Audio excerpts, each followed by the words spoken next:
नमस्कार दोस्तों, सनातनी दिव्य मंत्र चैनल में आपका स्वागत है। आप सभी लोग जानते हैं कि 25 दिसंबर 2024 यानी बुधवार को पड़ रही है पौष मास की दशमी तिथि। और दोस्तों, यह वह तिथि है जो पौष मास में पड़ने वाली सबसे बड़ी तिथि है, क्योंकि यह बुधवार के दिन पड़ रही है और इसका बहुत ही बड़ा और विशेष महत्व होता है। पूज्य गुरुजी ने कहा है कि अगर कभी भी मौका लग जाए और पौष महीने की बुधवार दशमी तिथि को पड़ जाए तो आप लोगों को 5 गेहूं के दाने वाला उपाय तो अवश्य ही करना चाहिए।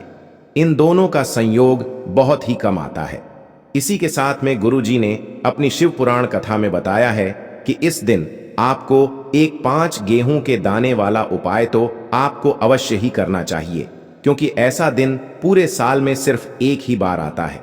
और दोस्तों, आप सभी लोग जानते हो कि बुधवार दशमी तिथि का अगर सबसे बड़ा कोई उपाय है तो वह 5 गेहूं के दाने वाला उपाय है। तो दोस्तों, बुधवार दशमी तिथि के दिन आप लोगों को इस 5 गेहूं के दाने वाला उपाय को जरूर करना है। बहुत सारे लोग होंगे जिन लोगों ने इस उपाय को ना किया हो, मतलब पूरा साल निकल गया, उन्होंने किसी भी दिन इस 5 गेहूं के दाने वाला उपाय को ना किया हो। पर दोस्तों, आपके पास एक आखिरी मौका बचा हुआ है, जो कि 25 दिसंबर बुधवार दशमी तिथि के दिन है, स्विंगल। इस दिन आप लोगों को इस वाले उपाय को जरूर कर लेना है। भले ही आपने पूरे महीने भर इस उपाय को ना किया हो, पर अगर आपने इस पौष महीने के बुधवार दशमी तिथि के दिन अगर इस वाले उपाय को कर लिया तो आपको इस उपाय को करने का वह फल मिलेगा जिसकी आपने कभी कल्पना भी नहीं करी होगी। इसीलिए आप लोग इस वाले उपाय को एक बार जरूर कर लेना है, ताकि आप लोगों के हाथ से यह मौका ना जा सके और आपको इस उपाय को करने का फल मिल सके। दोस्तों, यह उपाय पंडित जी ने अपनी अभी की ही श्री शिव महापुराण की कथा में बताया है। जी, इस उपाय को आज हम आपको बहुत अच्छे से समझाने वाले हैं।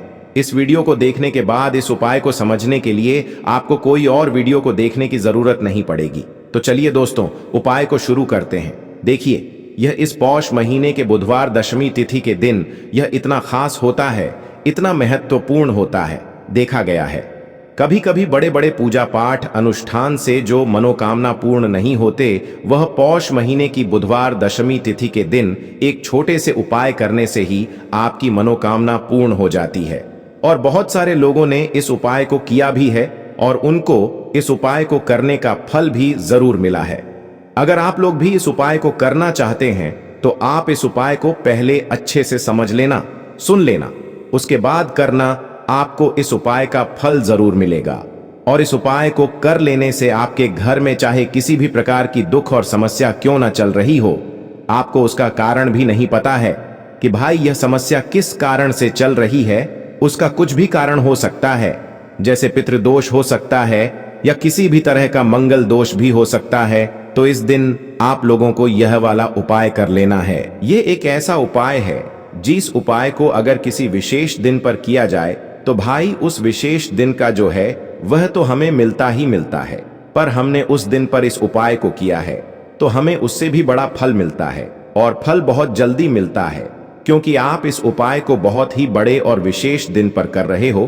तो चलिए अब उपाय के बारे में बात करते हैं, लेकिन उससे पहले आप लोगों को यह जानना आवश्यक है कि आखिर यह उपाय किस समय करना है, किसको करना है और कैसे करना है। तो चलिए हम आगे आपको वीडियो में एक एक करके बता देते हैं। लेकिन उससे पहले अगर आप लोग हमारे चैनल पर पहली बार आए हैं या फिर मेरी आवाज आज पहली बार सुन रहे हैं तो हमारे चैनल को सब्सक्राइब जरूर कर लेना और इस वीडियो को लाइक करके कमेंट बॉक्स में श्री शिवाय नमस्तुभ्यम ओम नमः शिवाय जरूर टाइप कर देना। तो दोस्तों, इस 5 गेहूं के दाने वाला उपाय को हमें इस बुधवार दशमी तिथि के दिन कैसे करना है, किसको करना है, किस समय करना है और कहां पर करना है, ये सारे सवालों के जवाब आपको इस वीडियो में मिल जाएंगे। और जो ये वीडियो देखेगा भाई, उसको 5 गेहूं के दाने वाला उपाय जरूर करना चाहिए, क्योंकि इस दिन 5 गेहूं के दाने वाला उपाय का भी बहुत ही बड़ा और विशेष महत्व होता है। और जब बात आ जाए 5 गेहूं के दाने वाला उपाय की, तो यह सोने पे सुहागा वाली बात हो जाती है और यह एक बहुत ही बड़ा उपाय हो जाता है इस बुधवार दशमी तिथि का। तो अब दोस्तों, इस 5 गेहूं के दाने वाला उपाय को आखिर करना किसको है, सबसे पहले हम लोग वह बात जान लेते हैं। तो देखो, घर की जो बड़ी माताएं बहनें होती हैं, उन माताओं बहनों में से कोई भी एक बड़ी माता बहन इस वाले उपाय को कर सकती है। और दोस्तों, अगर आप चाहें तो अपने घर में से सभी सदस्यों को भी इस उपाय को करवा सकते हैं। अगर किसी व्यक्ति की खुद की कोई मनोकामना है, खुद की कोई दुख और परेशानी है जो कि वह अपने लिए ही करना चाहता है इस वाले उपाय को, तो वह खुद अपने लिए भी कर सकता है। बाकी अगर कोई घर में से ऐसा है जो कि अपने पूरे घर परिवार की सुख और शांति के लिए यह वाला उपाय करना चाहता है, तो भाई वह भी कर सकता है, उसमें भी कोई दिक्कत वाली बात नहीं है। कहने का मतलब यह है कि इस उपाय को हर एक सदस्य भी कर सकता है और पूरे घर परिवार के सदस्य के लिए घर की बड़ी माताओं बहनों में से कोई एक माता बहन भी कर सकती है। माताएं बहनें अगर घर में उपस्थित ना हो या वह यह वाला उपाय ना कर पा रही हो, तो फिर घर का कोई बड़ा सदस्य भी इस 5 गेहूं के दाने वाला उपाय को कर सकता है, चाहे फिर वह पुरुष ही क्यों ना हो, उसमें कोई भी दिक्कत वाली बात नहीं है। उसके बाद में दोस्तों जो अगला प्रश्न निकल कर आता है वो यह आता है इस उपाय को लेकर कि आखिर इस उपाय को हमें किस समय करना है, सुबह के समय करना है कि शाम के समय करना है। तो देखो, इस वाले उपाय को आप लोग सुबह के समय भी कर सकते हो और शाम के समय प्रदोष काल में भी कर सकते हो। अब अगर आप पूछो कि भाई सबसे उत्तम समय कौन सा रहेगा इस 5 गेहूं के दाने वाला उपाय को करने का, तो हम आपसे बस यही कहेंगे कि इस उपाय को आप सुबह के समय करेंगे तो ज्यादा बेहतर होगा। बाकी अगर प्रदोष काल शाम के समय भी करेंगे तो भी अच्छा होगा, उसमें कोई भी दिक्कत वाली बात नहीं है। तो अब दोस्तों जो अगली सबसे बड़ी और महत्वपूर्ण बात आती है वह यह आती है कि सुबह अगर हम उपाय को करेंगे तो हमें कितने बजे से लेकर कितने बजे तक के बीच में करना है, और शाम के समय प्रदोष काल में करेंगे तो हमें कितने बजे से लेकर कितने बजे के बीच में करना है। तो देखो, सुबह जितनी जल्दी हो सके आप उपाय को करने की कोशिश करना। बाकी अगर किसी कारणवश लेट भी हो जाओ, थोड़ी देर भी हो जाए, तो 10 या 11 बजे तक भी आप उपाय कर लेना, पर 12 बजे से ज्यादा देरी ना हो, ठीक है? इस बात का ध्यान रखना। उसके बाद में दोस्तों अगर शाम के समय प्रदोष काल की बात करें, प्रदोष काल का जो समय है होता है वो शाम के 6 बजे से शुरू हो जाता है। मतलब शाम के 6 बजे से लेकर 7 बजे के बीच का जो समय होता है यह समय प्रदोष काल का समय होता है। तो आप इस उपाय को 7 या 8 बजे के बीच में भी कर सकते हो। मतलब शाम के 6 बजे से रात 8 बजे के बीच में आप कभी भी इस वाले उपाय को कर सकते हो, उसमें कोई भी दिक्कत वाली बात नहीं है। देखिए, पहला जो उपाय है विशेषकर आपकी समस्त मनोकामना को परिपूर्ण करने वाला है। बुद्धि, ज्ञान और विवेक से जुड़ी यदि आपकी किसी भी प्रकार की मनोकामना हो, या फिर यदि आप अपने व्यापार में वृद्धि के लिए यह उपाय करना चाहते हैं, यदि आप भी चाहते हैं कि आपके घर से सारे जो विघ्न हैं, सारे क्लेश हैं, वह सभी समाप्त हो जाएं, यदि आप भी चाहते हैं कि जीवन में आपकी किसी भी प्रकार के संकट और तनाव की स्थिति उत्पन्न ना हो, यानी कि जीवन की समस्त समस्याओं को दूर करने के लिए आपको बुधवार की दशमी का यह चमत्कारिक उपाय करना होगा। देखिए, इस उपाय को करने के लिए सबसे पहले तो आपको मात्र 5 गेहूं के दाने लेने हैं। इसी प्रकार से आपको 5 गेहूं के दाने लेने हैं। देखिए, यह जो उपाय है सभी माताओं को विशेषकर अपने बच्चों के लिए करना है, यानी कि अपने बच्चों की सफलता के लिए सभी माताओं को यह उपाय करना है। यानी कि यदि आपका जो बच्चा है वह पढ़ाई लिखाई करता है, किसी भी नौकरी के लिए तैयारी कर रहा है या फिर किसी भी व्यापार को करता है, उसमें सफलता प्राप्ति के लिए आपको यह सुंदर सा उपाय करना है। तो इस प्रकार से आपको 5 गेहूं के दाने लेने हैं जो कहीं से भी टूटे हुए खंडित नहीं होने चाहिए। अब देखिए दोस्तों, इसी के साथ में आपको एक तांबे के पात्र के अंदर शुद्ध जल लेना होगा। अब दोस्तों ये जो सभी सामग्रियां हैं आपको लेकर के पहुंच जाना है भगवान शिव के मंदिर में। देखिए, ये जो उपाय हैं आप सुबह से लेकर के शाम तक किसी भी समय में कर सकते हैं। देखिए दोस्तों, सबसे पहले तो आपके पास जो 5 गेहूं के दाने हैं इनमें से आपको 4 गेहूं के दाने अलग करने हैं, और आपको एक विशेष बात का ध्यान रखना है कि जो ये चारों ही गेहूं के दाने हैं कहीं से भी टूटे हुए खंडित नहीं होने चाहिए, इस बात का ध्यान रखना है। देखिए दोस्तों, सबसे पहले तो आपने जो 4 गेहूं के दाने लिए हैं उन्हें आपको थोड़ा सा गीला करना है, यानी कि इन पर आपको थोड़ा सा शुद्ध जल डालना है और लगातार आपको ओम गण गणपतये नमः या फिर श्री गणेशाय नमः इस मंत्र का लगातार जाप करते रहना है। अब दोस्तों, आपको ये जो 4 गेहूं के दाने हैं, इन्हें शिवलिंग पर सीधी तरफ, जहां गणेश जी का स्थान होता है, वहां पर आपको चारों ही गेहूं के दाने एक साथ समर्पित कर देने हैं। देखिए, जब भी आप यह गेहूं के दाने अर्पित करेंगे, तब आपको यही प्रार्थना करनी है कि मेरा जो यह बच्चा है, यह मेरी बात मानने लगे। साथ ही साथ इसका जो भी कार्य प्रारंभ नहीं हो पा रहा है, वह प्रारंभ हो, उसमें उसे सफलता मिले। यह मेहनत बहुत ही अधिक करता है, लेकिन इससे पर्याप्त मात्रा में सफलता नहीं मिल पा रही है, तो इसकी ये जो मेहनत है, यह सफल हो। इस प्रकार से प्रार्थना करते हुए जो 4 गेहूं के दाने हैं, इन्हें आपको शिवलिंग पर सीधी तरफ गणेश जी वाले स्थान पर अर्पित करना है। अब देखिए दोस्तों, आपके पास जो जल का पात्र है, इसमें से थोड़ा सा जल तो आपको श्री गणेश जी वाले स्थान पर अर्पित करना है। मात्र आपको थोड़ा सा जल ही अर्पित करना है, और इसके बाद जो शेष जल उस पात्र के अंदर बचेगा, उसमें आपको 5वां और अंतिम गेहूं का दाना उसी पात्र के अंदर डाल देना है। अब यह जो जल है, इसे आपको धीरे धीरे शिवलिंग पर अर्पित कर देना होगा। श्री शिवाय नमस्तुभ्यम। इस मंत्र का लगातार जाप करते हुए गुरुजी ने बताया है, जब भी आप यह जल अर्पित करें तो बिल्कुल धीरे धीरे पित करें। तो इस प्रकार से आपको यह सुंदर सा उपाय करना है। आपके बच्चों से जुड़ी हुई जो भी कामना होगी, वह निश्चित रूप से परिपूर्ण होगी। तो इस प्रकार से यह जो उपाय हैं, सभी माताओं को अपने बच्चों के लिए करना है। अब दोस्तों, हम जान लेते हैं दूसरे उपाय के बारे में। देखिए, उस उपाय को करने के लिए सबसे पहले तो आपको मात्र 7 हरे मूंग के दाने लेने हैं। हरे मूंग के दानों को लेते समय ध्यान रखें कि यह कहीं से भी टूटे हुए खंडित नहीं होने चाहिए। इस बात का ध्यान रखें। इसी के साथ में आपको एक तांबे के पात्र के अंदर शुद्ध जल लेना होगा। अपने घर से देखिए, यह जो उपाय है, विशेषकर बुद्धि, ज्ञान और विवेक की प्राप्ति के लिए है।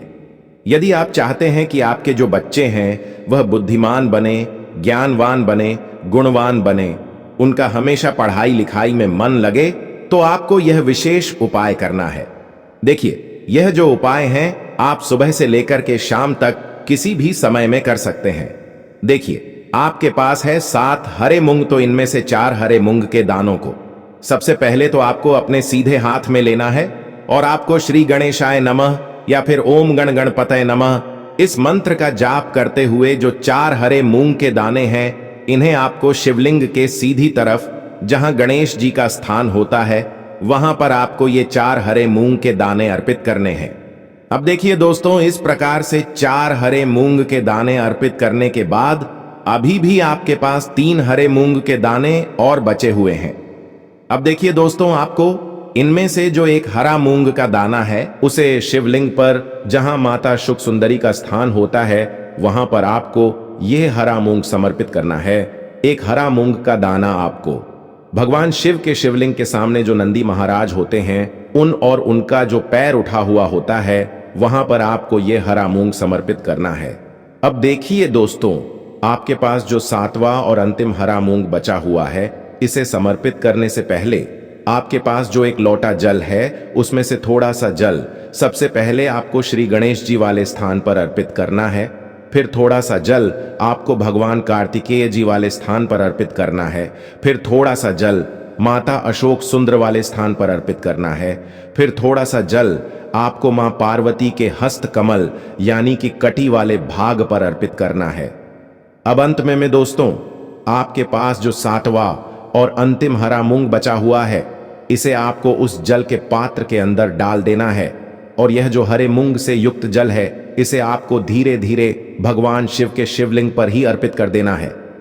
श्री शिवाय नमस्तुभयम। इस मंत्र का जाप करते हुए जल अर्पित करते समय आपको यही प्रार्थना करनी है कि मेरे जीवन में जो भी समस्याएं चल रही हैं, वह सभी समाप्त हो जाएं। बुद्धि, ज्ञान और विवेक की प्राप्ति हमारे घर में हो, और साथ ही साथ हमारे घर में जीवन में जो भी संकट चल रहे हैं, वह आपकी कृपा से दूर हो। इस प्रकार से आपको सामना करनी है, और यह सुंदर सा उपाय आपको करना है। अब दोस्तों, हम जान लेते हैं तीसरे विशेष और अंतिम उपाय के। देखिए दोस्तों, इस उपाय को करने के लिए सबसे पहले तो आपको मात्र एक लटा शुद्ध जल लेना है। तांबे के पात्र के अंदर इसी के साथ में आपको मात्र 2 हरे मूंग के दाने लेने हैं। अब इसी के साथ में आपको मात्र थोड़ा सा शहद लेना होगा। अब देखिए, मात्र ये तीनों ही सामग्रियां लेकर के आपको पहुंच जाना है।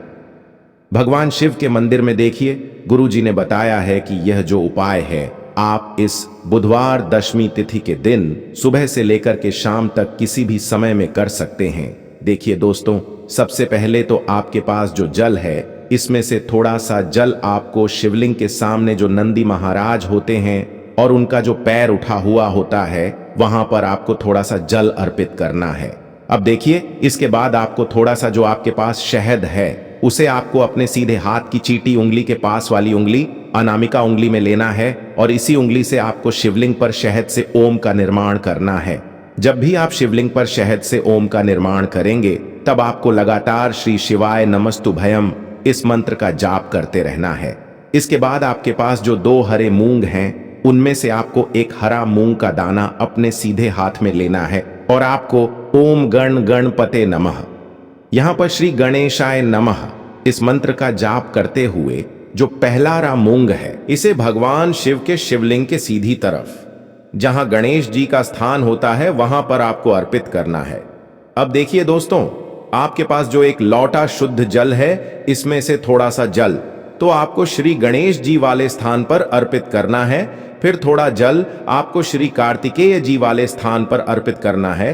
फिर थोड़ा सा जल आपको माता अशोक सुंदरी वाले स्थान पर अर्पित करना है। फिर थोड़ा सा जल आपको मां पार्वती के हस्त कमल यानी कि कटी वाले भाग पर अर्पित करना है। अब अंत में आपको उस पात्र के अंदर थोड़ा सा जल और बचा करके रख लेना है और आपके पास जो अंतिम हरा मूंग बचा हुआ है, इसे आपको उसी पात्र के अंदर डाल देना है।